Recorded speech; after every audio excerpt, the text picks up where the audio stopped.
कमजोर व्यक्ति अकेला ना, अगर व्यवस्था आपके खिलाफ, ये जो सरकारी कामकाज में बाधा का कानून का इस्तेमाल करके लोगों का आवाज दबाया जा रहा है, उसके खिलाफ तारीख को हुआ है, एक भी पदाधिकारी को छोड़ेंगे नहीं।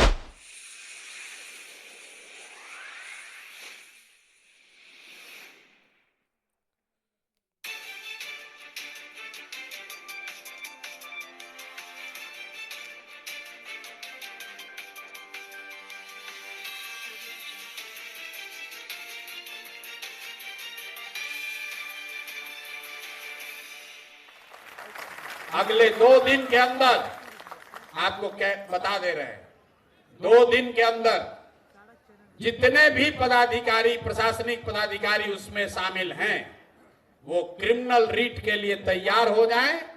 उन पर कोर्ट में भी केस होगा, ह्यूमन राइट्स में भी जाएंगे।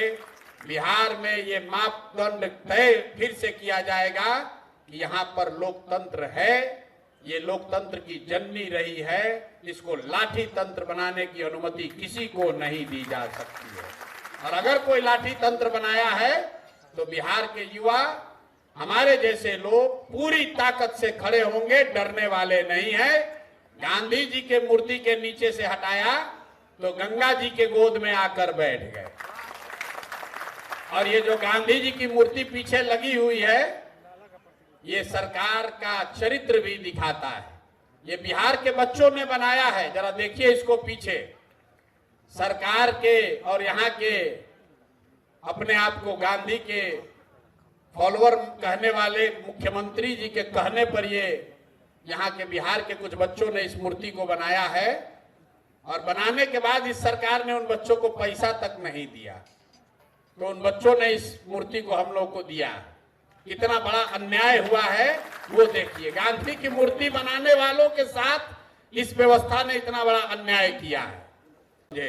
अगर व्यवस्था आपके खिलाफ, ये जो सरकारी कामकाज में बाधा का कानून का इस्तेमाल करके लोगों का आवाज दबाया जा रहा है, उसके खिलाफ ये आवाज है। और जो 6 तारीख को हुआ है, एक भी पदाधिकारी को छोड़ेंगे नहीं। अगले 2 दिन के अंदर आपको बता दे रहे हैं, 2 दिन के अंदर जितने भी पदाधिकारी, प्रशासनिक पदाधिकारी उसमें शामिल हैं, वो क्रिमिनल रीट के लिए तैयार हो जाएं। उन पर कोर्ट में भी केस होगा, ह्यूमन राइट्स में भी जाएंगे। बिहार में ये मापदंड तय फिर से किया जाएगा कि यहाँ पर लोकतंत्र है, ये लोकतंत्र की जननी रही है, इसको लाठी तंत्र बनाने की अनुमति किसी को नहीं दी जा सकती है। और अगर कोई लाठी तंत्र बनाया है तो बिहार के युवा, हमारे जैसे लोग पूरी ताकत से खड़े होंगे, डरने वाले नहीं है। गांधी जी के मूर्ति के नीचे से हटाया तो गंगा जी के गोद में आकर बैठ गए। और ये जो गांधी जी की मूर्ति पीछे लगी हुई है, ये सरकार का चरित्र भी दिखाता है। ये बिहार के बच्चों ने बनाया है, जरा देखिए इसको पीछे। सरकार के और यहाँ के अपने आप को गांधी के फॉलोअर कहने वाले मुख्यमंत्री जी के कहने पर ये यहाँ के बिहार के कुछ बच्चों ने इस मूर्ति को बनाया है। और बनाने के बाद इस सरकार ने उन बच्चों को पैसा तक नहीं दिया, तो उन बच्चों ने इस मूर्ति को हम लोग को दिया।